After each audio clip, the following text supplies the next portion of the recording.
A paz do Senhor, seja bem-vindo. Vamos terminar nossa lição. A lição 11 tem como título A Teologia de Eliú. O sofrimento é uma correção divina? A pergunta, é ou não?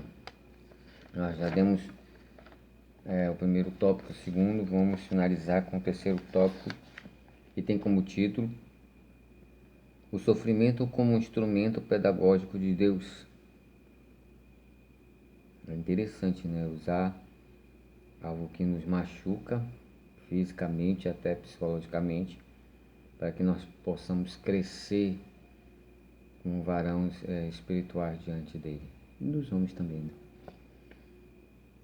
Primeiro ponto, o caráter pedagógico do sofrimento. Está lá no capítulo 36, do versículo 7 a 15. Deixa eu ver se tem aqui na nossa leitura bíblica. 36, não tem.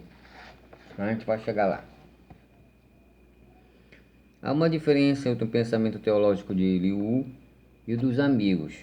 Quem é esses amigos? Eliú, ele faz, Bildade faz. Qual era essa diferença?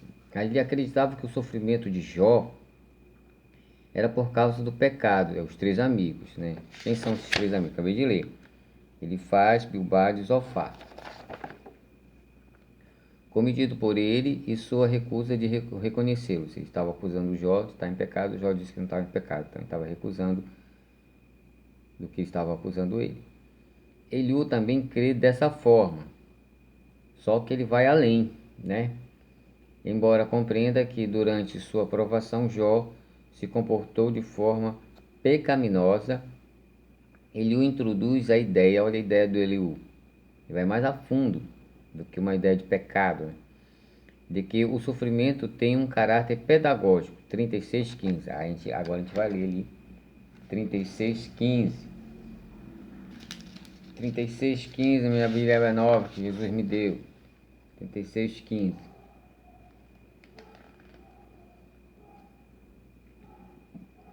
Ele livra o pobre da aflição e abre seus ouvidos na opressão. Isso é interessante, porque olha o que ele está dizendo aí no versículo 36:15.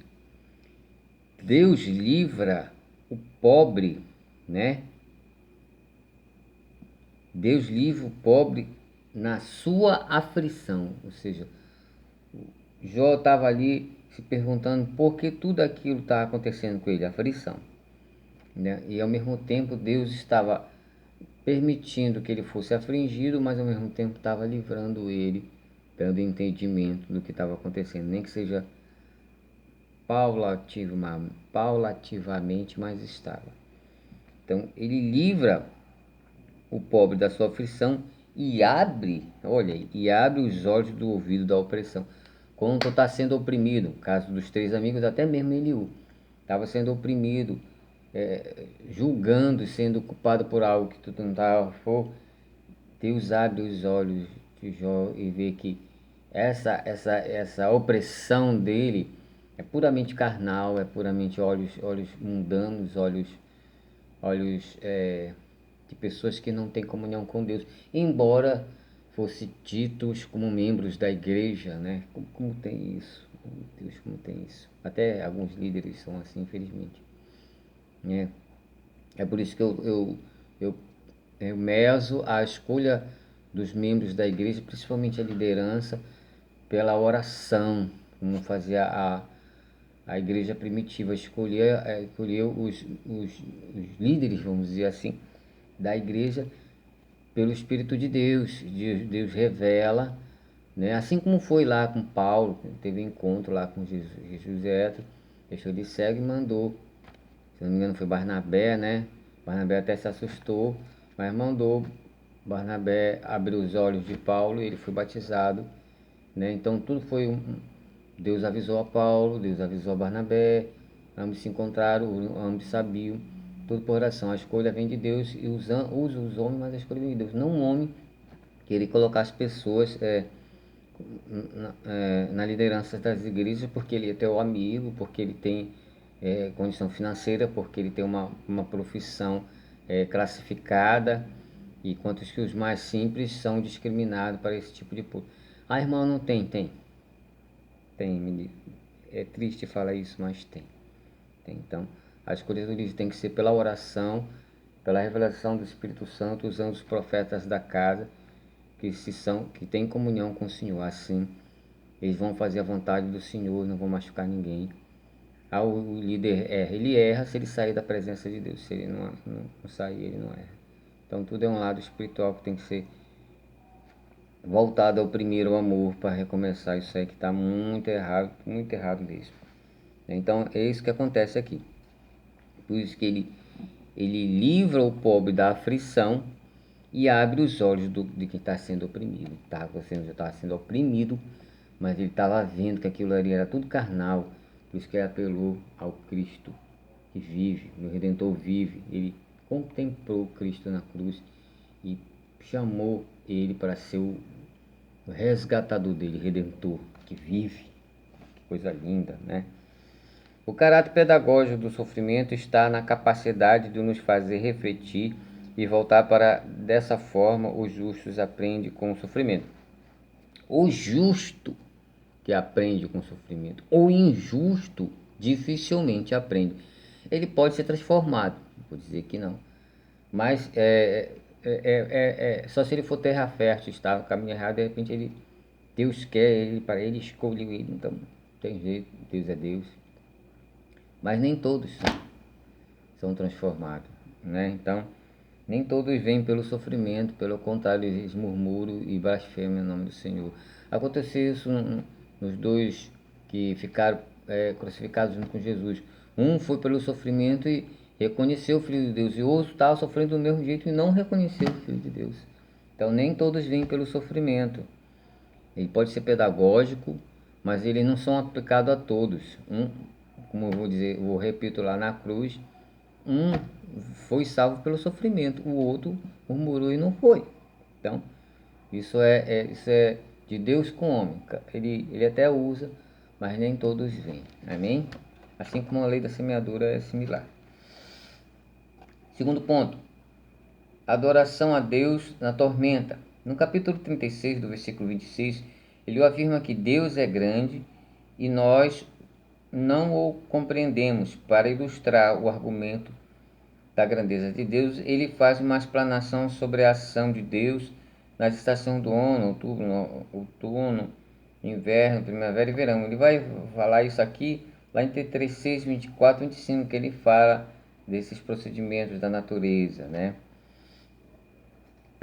O argumento de Eliú tem por objetivo, vamos ver o objetivo do argumento de Eliú, demonstrar a grandeza de Deus sobre a criação como esse de fato deve fazer com Jó. Reconhecer como grande e louve como tal. 36, 24, 25. Por haver aí. 36, 24, 25. 24, 25.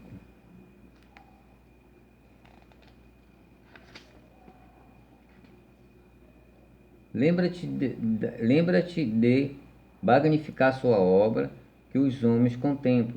Todos os homens a veem, o homem a contempla de longe. Se glorificando da obra de Deus sobre a sua criatura, né? O homem contempla o sol, a luz, a terra, o mar, o vento, a tempestade, e tem uma noção que tem alguém por trás disso, que é Deus, né? Outros dizem que é uma força, só Jesus na causa. Mas amém. Nem todos creem, né? É Deus, né? A fala de Eliú põe em destaque o argumento contraditório de Jó, que, por um lado, magnifica a majestade de Deus, mas, por outro, murmura contra ele. Nesse aspecto, ele o acerta em mostrar que a adoração e a murmuração não podem coexistir, são atitudes excludentes. Por mais que você esteja passando por uma aflição similar de Jó, igual ou pior, eu não imagino pior, mas vamos dizer assim, similar ou parecida, né? Você não pode adorar a Deus e ao mesmo tempo murmurar. Nisso, Eliú estava falando para Jó e acertou, né? Apesar das nossas tribulações, apesar das nossas opressões causadas por outros em cima de nós, apesar das nossas aflições e das nossas dificuldades, nossas doenças, seja o que for, nós podemos sim adorar o Senhor, como fez Paulo e Silas lá na cela lá, que eles foram presos, foram chicoteados, mesmo assim adoraram o Senhor. Mas jamais podemos murmurar. De certa forma, fazemos uma coisa ou outra. Eu aconselho, pelo Espírito, não por mim, né? De por mais que você esteja sofrendo todas essas mazelas, similar a Jó, você jamais murmure, e sim adore o Senhor, porque com certeza Ele vai ouvir o seu louvor, como diz a palavra, como sempre são suaves em suas narinas, né? Ah, irmão, tem na Bíblia, tem em Salmos. O próprio tabernáculo já influenciava isso lá na mesa do incensário, com aquela fumaça subia, aqueles incensos, aí dá para entender que Deus tira aquilo e se agrada, né? Então tudo é uma interpretação, mas tem em Salmos também. Eu ainda não me lembrei onde é, mas eu vou pesquisar e vou colocar para vocês, né? Então tem Deus percebe, ouve, sente os louvores, as adorações sinceras de coração e atende na medida certa, no momento certo, no local certo, com a pessoa certa. Agora, ao mesmo tempo você não pode murmurar. Aí é que está a fé. Aí que Deus vai ver o quanto tu tem fé no Senhor, nas tribulações, nas maldições, nas bênçãos e na saúde. Em todo momento você tem que adorar o Senhor. Não pode murmurar. E se murmurar, repreenda a sua murmuração e volte para a adoração em espírito e verdade. Porque Deus é espírito e importa que o adoremos em espírito e verdade. Porque, como ele disse lá para aquela mulher samaritana, vai chegar um tempo que você vai procurar para adorar e não vai haver. Porque eles, os judeus, adoram o que eles conhecem, mas os samaritanos adoravam o que não conheciam, que era o Filho de Deus. Amém? Não misture adoração com murmuração, que são conflitos. Ou você faz uma coisa ou faz outra. E como eu digo, conselho novamente o Espírito Santo do Senhor através de mim. E o para sempre estar adorando em espírito e verdade. Amém? Esqueça a murmuração, apesar das aflições. Jó 36, de 6 a 13, ilustra a forma poética o pensamento da oração. É uma metáfora da situação do patriarca que, no meio da tormenta, em todo o seu impacto e estrondo, pode contemplar o caráter pedagógico do amor de Deus. 36, de 6 a 13. Deixa eu só me localizar. De 6 a 13 aqui. 36, de 6 a 13. E eles estiveram ligados a grilhões. É isso? E eles estiveram ligados a grilhões e presos com cordas de aflição. Então ele lhes mostra as suas obras e as suas transgressões com as quais se excederam. Ele também lhes abre os ouvidos e disciplina e comanda que eles tornem da iniquidade. Se eles o obedecerem e o servirem, passarão seus dias em posteridade e os seus anos em prazeres.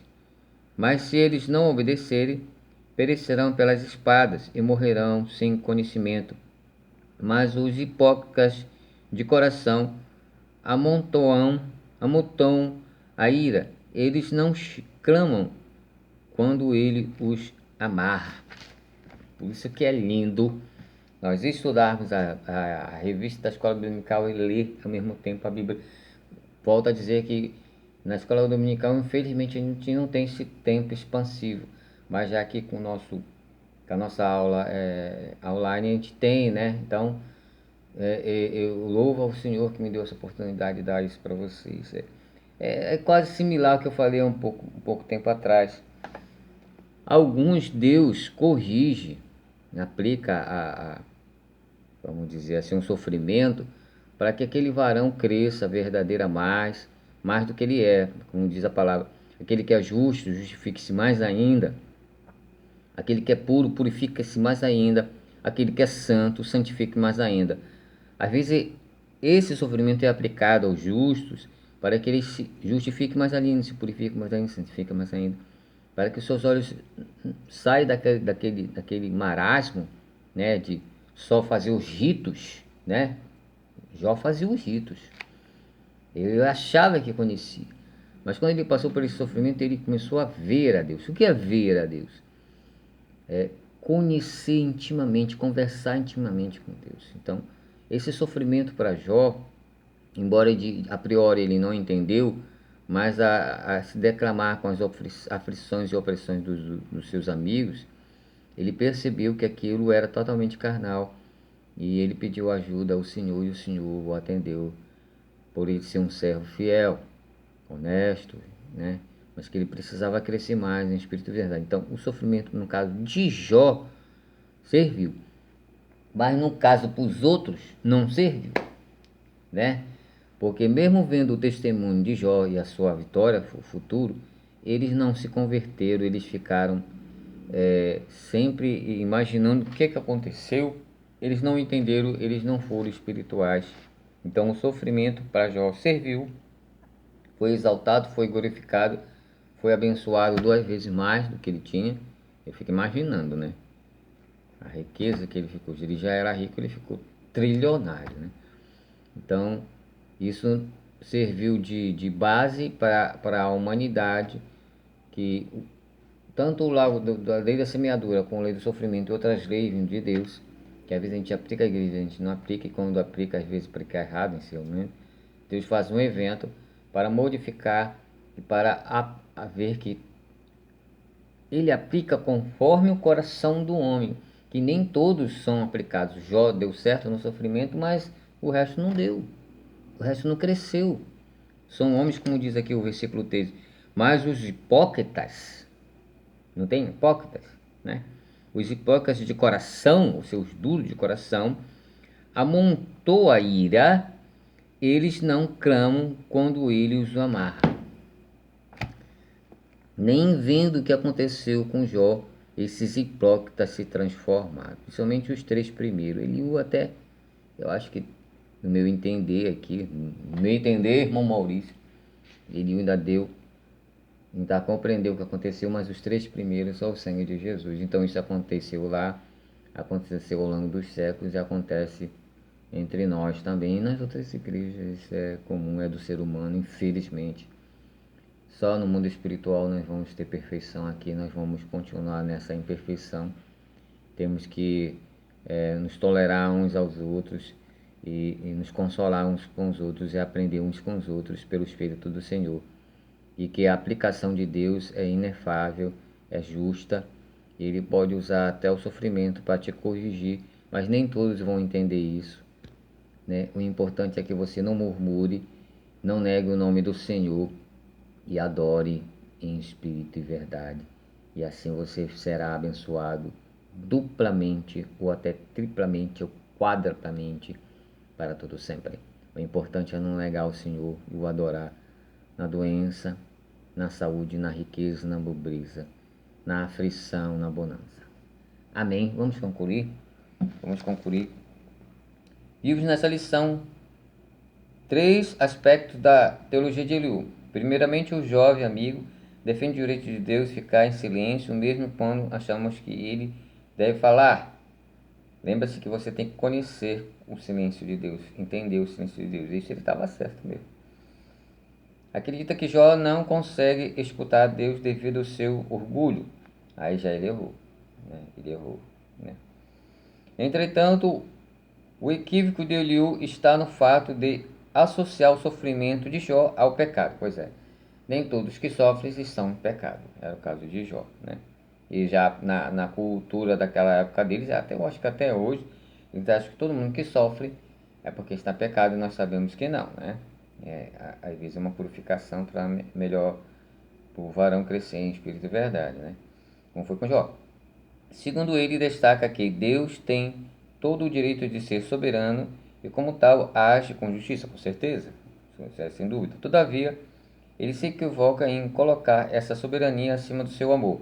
Ou seja, Deus é justiça, mas principalmente amor, né? Amor, misericórdia, perdão. Pois primeiramente Deus é amor, viu? E finalmente ele o vê no sofrimento um papel pedagógico.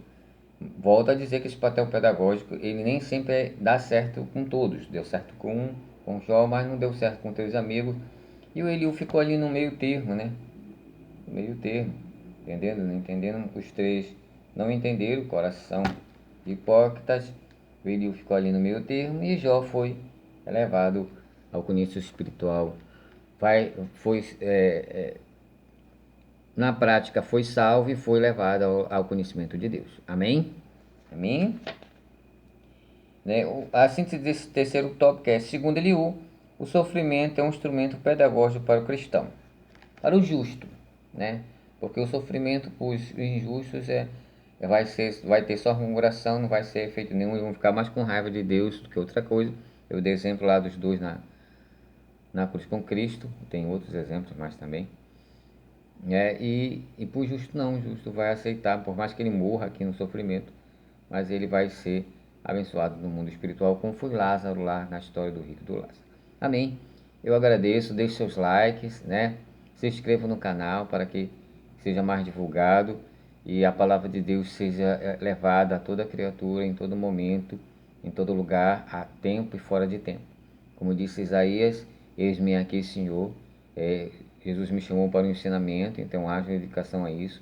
Então esse canal é só um dos vamos dizer, aspectos do ensinamento que Deus colocou na minha mão, e cada vez mais Ele está ampliando isso, e eu creio em nome de Jesus, para que possa alcançar muitas almas, né? O cargo para mim ele é relevante, ele tem uma importância por um lado, mas mais importante do que isso é levar a palavra de Deus para que todos sejam abençoados em nome de Jesus, e que eu seja só um instrumento da sua vontade. Eu agradeço a oportunidade em nome de Jesus. Amém. Obrigado.